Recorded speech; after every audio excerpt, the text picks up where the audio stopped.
అదే RTV app వార్తల్ని క్షణాల్లో చదివే అవకాశం ఉంటుంది. ఒక న్యూస్ పేపర్, ఒక టెలివిజన్ ఛానల్ మీ చేతుల్లో ఎప్పుడూ ఉంటాయి. తెలుగుదేశం పార్టీ అధ్యక్షులు చంద్రబాబు నాయుడు గారు నోరు విప్పితే అబద్ధాలు.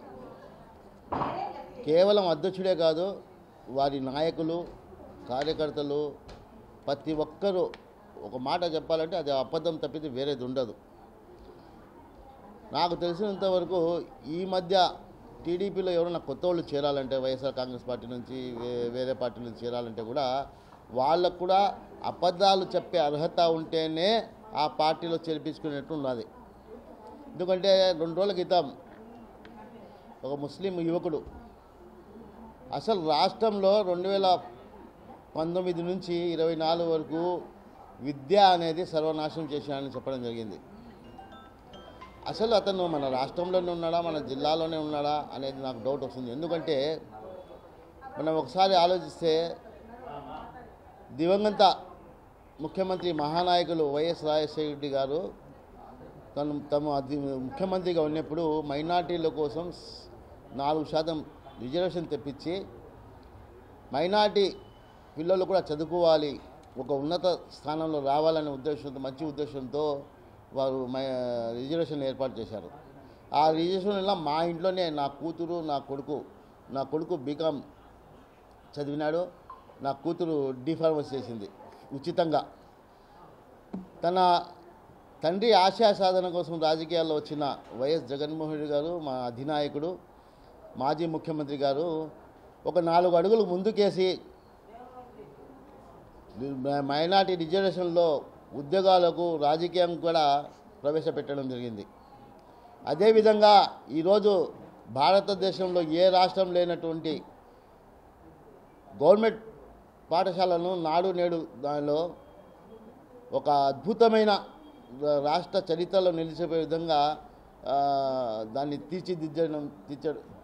తీర్చిదిద్దడం జరిగింది. అటువంటి పార్టీని మీరు తెలిసి మాట్లాడుతున్నారో తెలియక మాట్లాడుతున్నారో, ఏదో ఒకటి మేము మాట్లాడాలా అనేది మాట్లాడుతున్నారు. నిజంగా ప్రజలు అసహించుకుంటారని నేను తెలియజేసుకుంటున్నాను. ఈరోజు ప్రెస్ మీట్ పెట్టడం కారణం ఏమంటే, ఒక 2 రోజులని చూస్తున్నాం మేము. టీడీపీ కొత్త నాయకులు ప్రెస్ మీట్లు పెడుతున్నారు. కొంతమంది అమ్జద్ బాషా పైన పెడుతున్నారు, కొంతమంది సురేష్ బాబు పైన పెడుతున్నారు, మా మేయర్ సార్ పైన. ఇప్పుడు కొంతమంది మన టీడీపీ నాయకులు చెప్తున్నారు అమ్జద్ బాషా 1,00,000 చిల్లర దావత్లు తిన్నారని. ఎస్, తిన్నారు. ఎందుకు తిన్నారు? ఆయన పేద ప్రజలు పిలిచినా కూడా దావత్కి వెళ్తాడు, మిడిల్ క్లాస్ ఫ్యామిలీ వాళ్ళు పిలిచినా కూడా దావత్కి వెళ్తాడు, డబ్బు ఉండే వాళ్ళు పిలిచినా కూడా దావత్కి వెళ్తాడు. ఎందుకంటే ఆయన డిప్యూటీ సీఎం హోదాలో ఉన్నా కూడా నేను డిప్యూటీ సీఎంని కాదు, నేను ఒక ప్రజల్లో నేను ఒక మనిషిని అని ఆ పెద్ద హృదయంతో ప్రతి ఒక్కరూ పిలిచినా కూడా ఆయన దావత్కి వెళ్తాడు. అది మీరు గమనించాలా. మీరు ఇంకొకటి చెప్తున్నారు మన కడప గురించి. కడప డెవలప్ చేయలే వైఎస్ఆర్ కాంగ్రెస్ పార్టీ అంటున్నారు. 2019 నుండి 2024 వరకు మన కడప మేయర్ సురేష్ బాబు సారు ఉన్నప్పుడు కడప ఎంత డెవలప్మెంట్ అయిందో మీరు ఇప్పుడు ఉండే కడప కమిషనర్ సార్ మీ చేతుల్లో ఉన్నారు. ఆ కమిషనర్ సార్కి అడిగి డీటెయిల్స్ తెప్పించుకొని కడపలో ఏ వీధిలో ఎంత డెవలప్మెంట్ అయిందని తెలుసుకోండి. ముందు తెలుసుకున్న తర్వాత మీరు ప్రెస్ మీట్ పెట్టండి. మీరు ఏం కనుక్కోలేకుండా ఊరికి చెప్తా అంటే, ఇప్పుడు మీరు రోడ్లపైన తిరుగుతూ ఉన్నారు, ఆ సర్కిళ్ళ దగ్గర తిరుగుతూ ఉన్నారు, ఏ కాలంలో డెవలప్మెంట్ అయింది అది ముందు దాని గురించి మీరు తెలుసుకోండి. మీ ప్రభుత్వం వచ్చి ఇప్పటికి 18 నెలలైంది. 18 నెలల్లో మీరు డెవలప్ చేసింది 0. మీరు డెవలప్ చేసింది ఒకటే, బుగ్గవంక.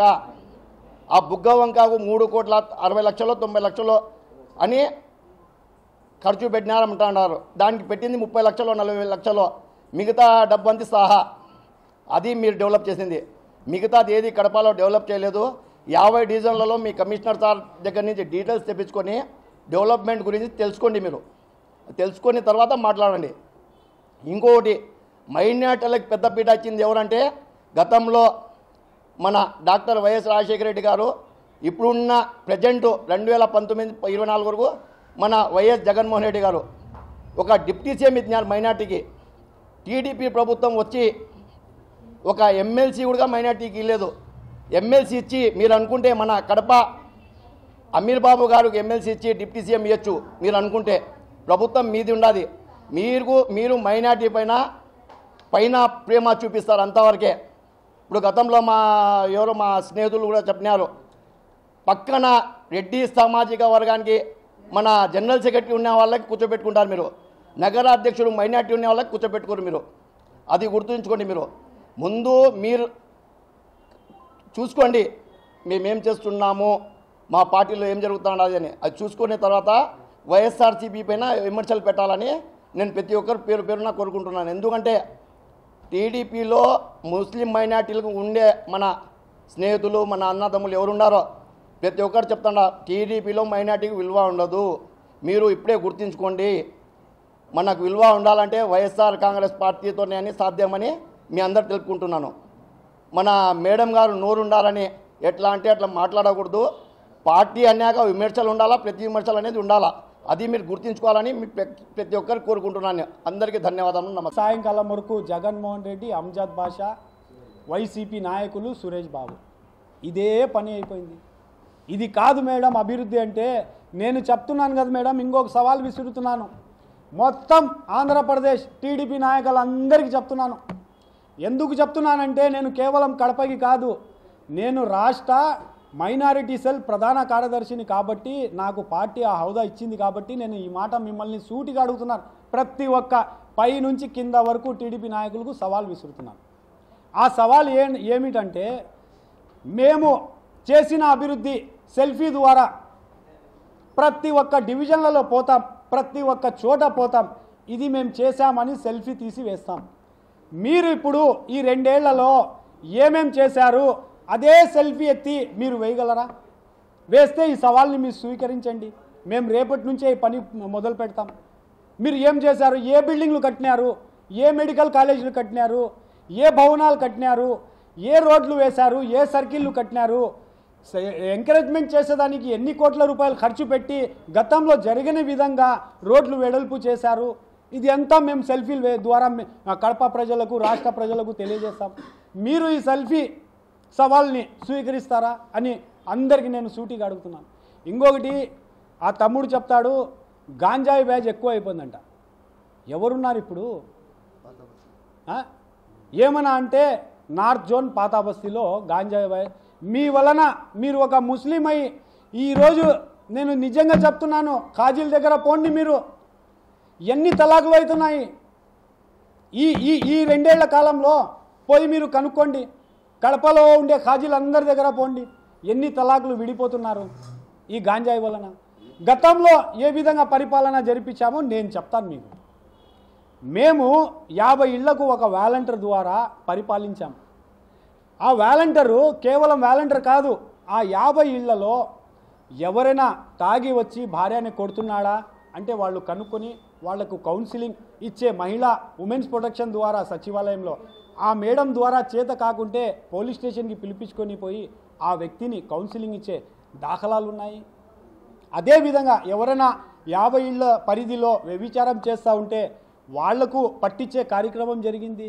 అదేవిధంగా ఎవరైనా 50 ఇళ్లలో మట్కా ఆడేవాళ్ళు, ఆడిపించేవాళ్ళు ఉంటే వాళ్ళ గురించి పట్టించే కార్యక్రమం చేశారు.